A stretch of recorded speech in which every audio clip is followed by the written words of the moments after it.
Good morning, children. Welcome back to the social session. In the previous class, we have learnt about the introduction of the French Revolution, where the French society is divided into three estates, and how the Louis XVI wanted to extract money, extra money in the form of taxation from the people to fight the wars and to run the administration. And without the permission of the Estates General, you cannot impose new taxes. And how the Estates General are divided, you know it. The first layer is the clergy, second one is the nobility, and third estate is the people who actually pay the taxes. First two estates are exempted from the tax, and third estate has to bear the pain of taxes. It was on May 5th, 1789 that Louis XVI called for a meeting of Estates General in order to pass the proposal for the new taxes. So it was in a magnificent hall of Versailles, in the Palace of Versailles, the meeting was conducted. The first and second estates representatives were 300. They had seated in the rows facing each other, whereas the third estate people or the third estate representatives are 600 people. They were standing around them. This included the educated men, lawyers, businessmen, traders. Many people were involved in this third estate.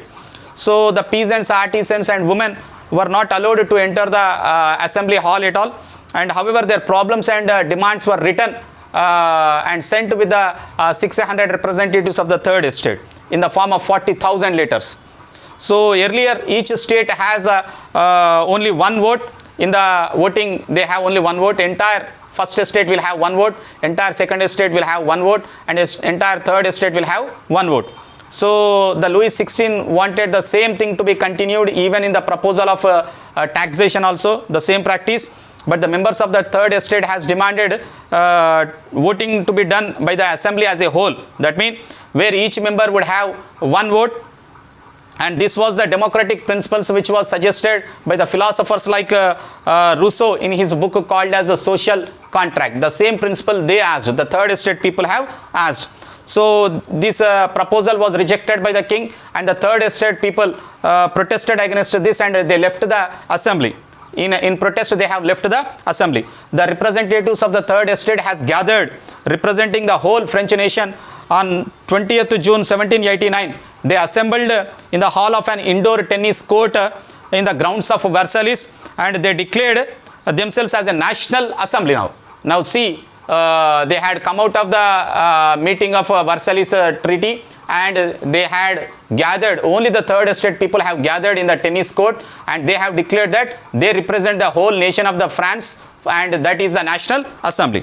So they swore not to go back to home until they draft a constitution for the France. And finally, when the National Assembly was busy in drafting a constitution at Versailles, there were many chaos which took place in the rest of the France. The crops had ruined the winter.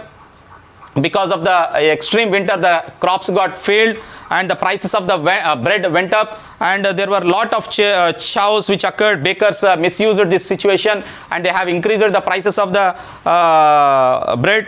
People waited for hours in long queues in front of the bakery for the sake of the bread, and after waiting for a long, crowds of angry women had forcefully entered into the shops. It was on July 14th, children. The angry crowd had forcefully entered and destroyed Bastille, the prison, a hated prison that represented the complete monarchy. That means whoever had opposed the king, they were put in this jail, Bastille, and they have completely broken this jail of Bastille on 14th of July. And from then only, the 14th of July is considered as a national day in France. So on the countryside also many rumors have spread. So this all had led, finally Louis XVI had given recognition to the National Assembly, and he accepted the principle that his powers would be limited by the constitution, and now on.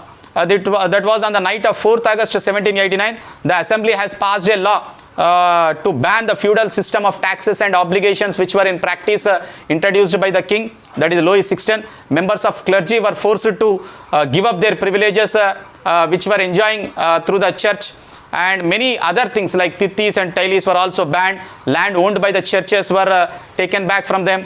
As a result, the government collected assets worth of 2 billion livres, that is the units which was in practice, the currency which was in implemented or which was in practice in France was the livers. So how the France became a monarchical, a constitutional monarchy, we shall see in the next class, children. Thank you.